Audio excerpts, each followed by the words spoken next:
Good afternoon, everybody, or evening, whatever you want to call it. I'm doing this video outside today. I thought I would do something a little different because it's such a beautiful day outside. It's so hot, but it's beautiful. I feel a whole heck of a lot better sometimes whenever I'm outside. So, okay, but the subject that I'm going to be talking about isn't such a good subject. It's not going to coincide with how beautiful it looks out here today. But I just wanted to go ahead and make this video. Anyway. Okay, so this video, what I've got for you for this video is 25 most terrifying demons in folklore. I forgot why I decided to look these up.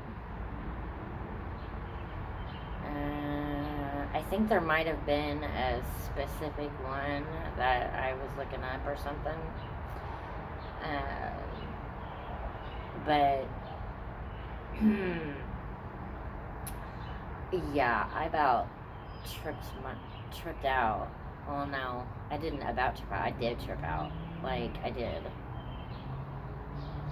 Whenever I saw this one, like every time, like I know it's been confirmed like several times that this freaking demon is real, but every time I'm just like baffled by it, and I trip out every time. Okay, let's see. Where is it? Okay, I'm gonna start with this one. This is the one that before I was able to make videos, I heard, and I started hearing. That's evidently, I was realizing this morning that that's whenever I started hearing voices, but it wasn't like the voices that I hear now that are like so audible. It's literally like somebody is standing right next to me or near me and talking, and I can hear them just like I'm talking now. Okay, so anyway, but this one wasn't exactly like that. I didn't hear it as loud like that, but okay. This says that it is, and I have no idea how to say this name, but it's number 7 on the list. Euronymous or Euronymous. It's Euronymous.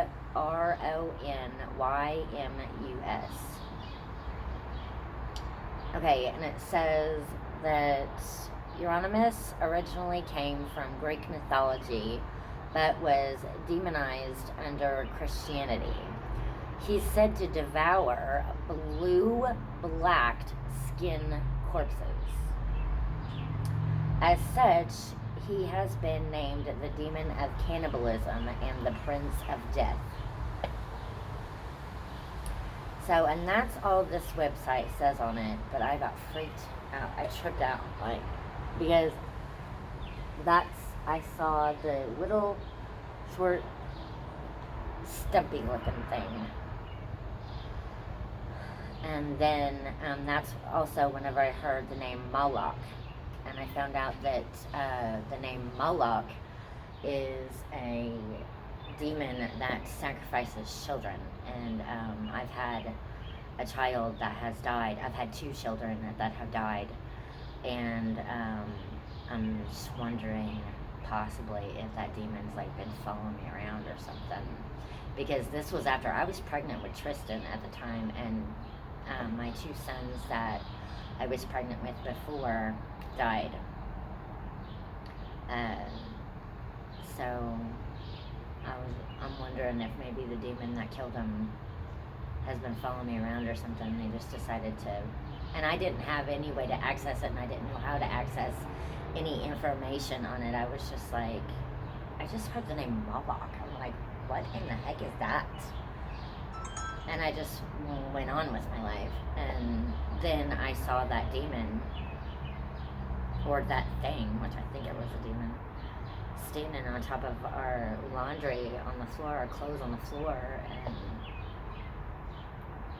I just remember asking Jesus to make it go away. I closed my eyes and I was like, Jesus, make it go away. Just make it go away. And nowadays I'm not like that. Nowadays I'm like Ben. I just rainbow it.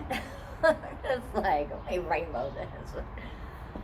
I'm like, get all up in its stuff. So, okay, so that one, and then I had a dream just recently, and I had mice in it. I'm not sure if they were mice or rats. I don't remember how big they were, but look at this thing. I don't know if you can see it, but it looks like a rat or a mouse. And it says that it's number 23. Okay. And it's Florus or Florus. Flaurus. It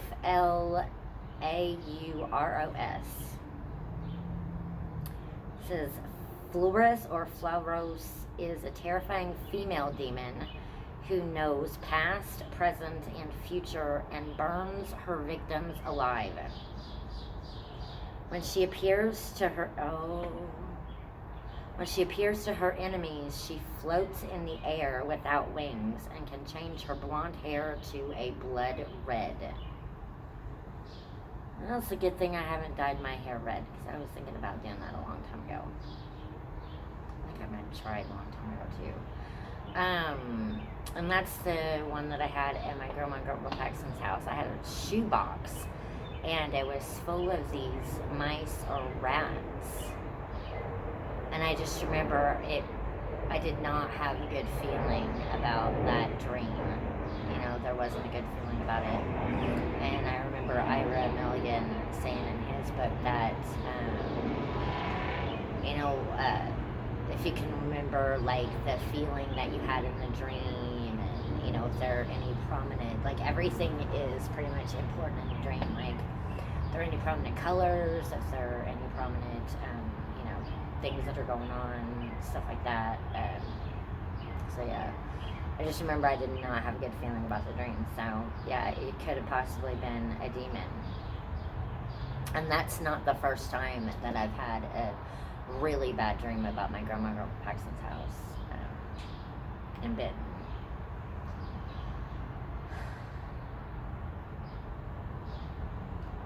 Okay, and then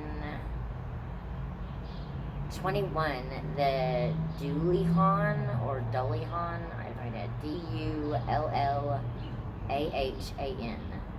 I just recently had a dream of two horses, and they were, if you're looking at it, they're running to my left, and there were riders on both of them, and then the back rider jumped onto the front rider's horse for some reason.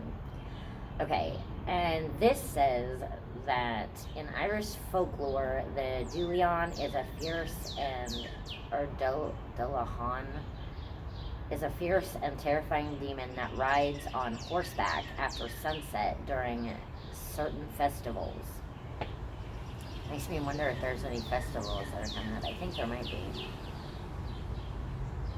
A headless horseman, the Dullahan rides in black and holds his head up high with his hand to see far distances. If you have the misfortune of watching him ride by and you keep looking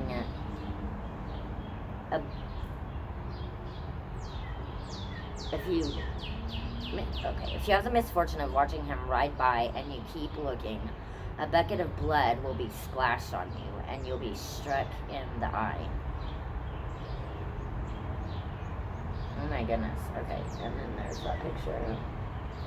I have no idea if you can see these since I'm outside.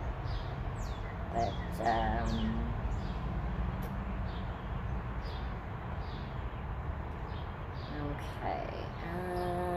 let's see.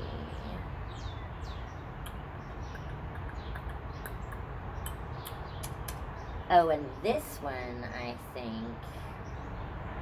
Remember when I kept saying that it might just be possessed by demons?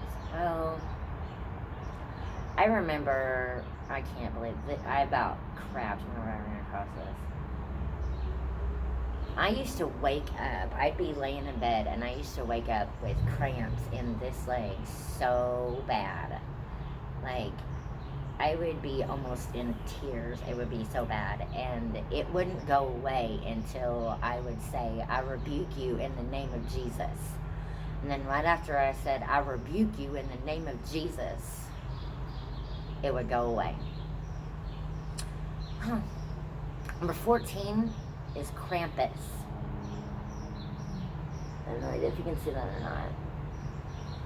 But I'll make another video inside so you can see it just in case you can't. But it's this really big, tall, black thing with horns and a really long tongue. And it says, popular in Germanic folklore, this demon is essentially the polar opposite of Santa Claus. Remember that picture that I showed y'all? With me sitting at the kitchen table and Santa Claus, the decoration that we had, that we put out in the yard, is sitting on the table, and I'm wearing a Tasmanian devil shirt. Hello.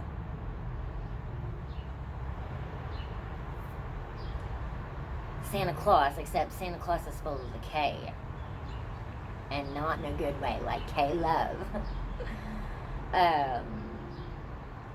With long horns on his head, sharp teeth, and a nasty long tongue. He comes for all the bad children around Christmas time on December 5th.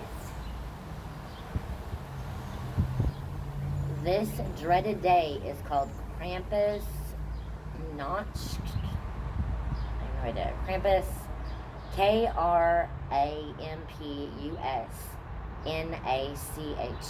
wearing bells and chains. He sometimes captures kids and takes them away from their parents forever.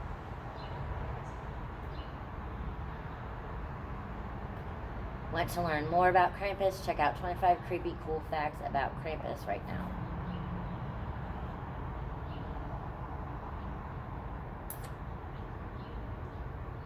And here's another one as number 13.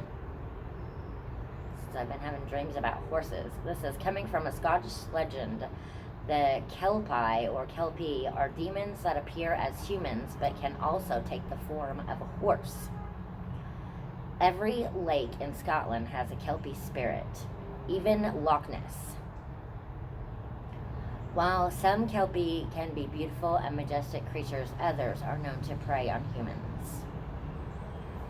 And on this list, that's number 13.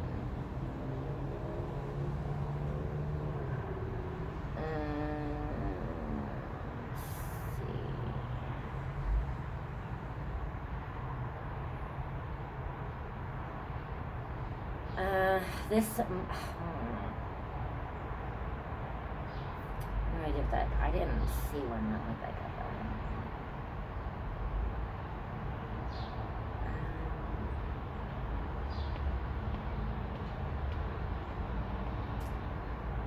though. Oh, I thought this was kind of neat, kind of cool, whatever you want to call it.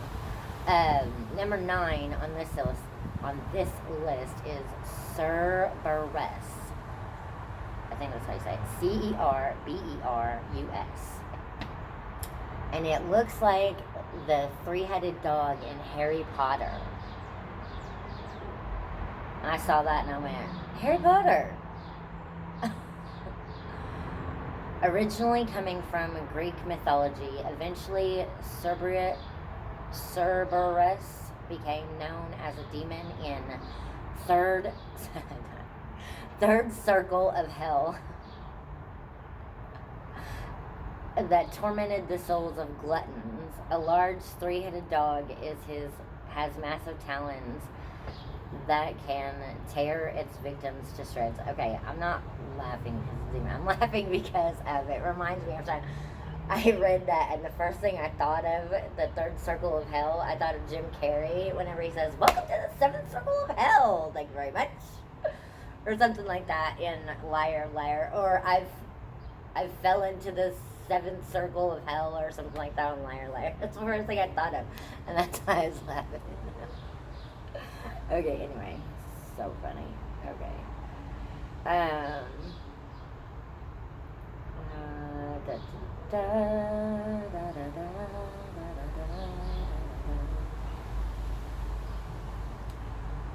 oh, and then I had, oh my goodness.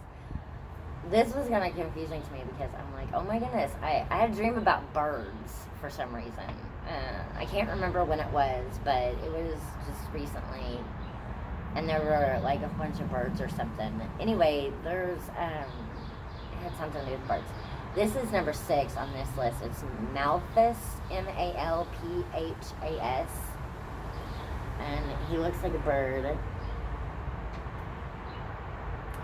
And this says, this demon is a grand president of hell, governing 40 legions. He appears as a large raven or in human form and will receive sacrifices, but ultimately will also deceive the sacrificers. Okay, so that was another dream of the demon.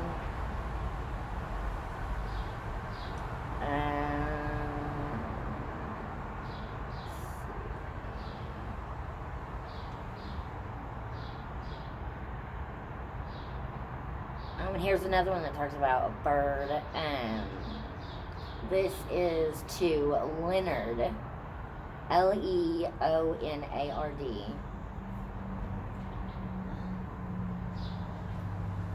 And it says, some believe this demon was mentioned in Leviticus 16, verse 8, about Azazel.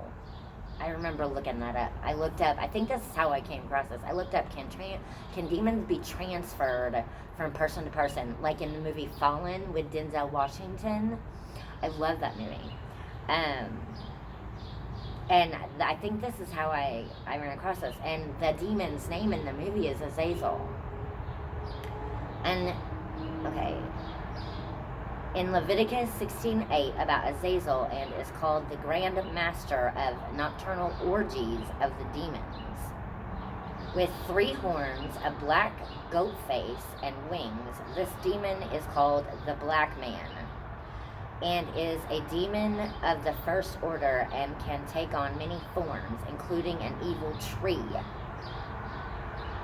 Oh, no wonder my stomach got upset. There's another demon that sits in trees, too. And I remember whenever I was doing a ghost hunting one night, I put the phone in the tree, in my Christmas tree, which is supposed to be for God, Jesus and God. And I remember my stomach got so upset. My stomach was so nauseous. I was like, it's the Christmas tree. I'm like, how could I be nauseous? It's a Christmas tree. It's supposed to be about God. Jesus. I was like, what the heck? Okay. Okay, so, and then it says a bloodhound and a blackbird. And I'm like, oh my goodness, there are blackbirds everywhere. I'm like, how are we supposed to tell, like, there's birds chirping right now. How are we supposed to tell if they're demons or not? That was my first thought whenever I read this. I was like, oh my God. I was like, how are we supposed to know which blackbird's a demon? Okay. So, and then Lucifer. Okay, so that is all for this website. This is the 25 most terrifying demons in folklore. List25.com. Okay, so that's all I've got for you for this video. If you like this content, like and subscribe or comment if you're free to do so. The temperature is too high.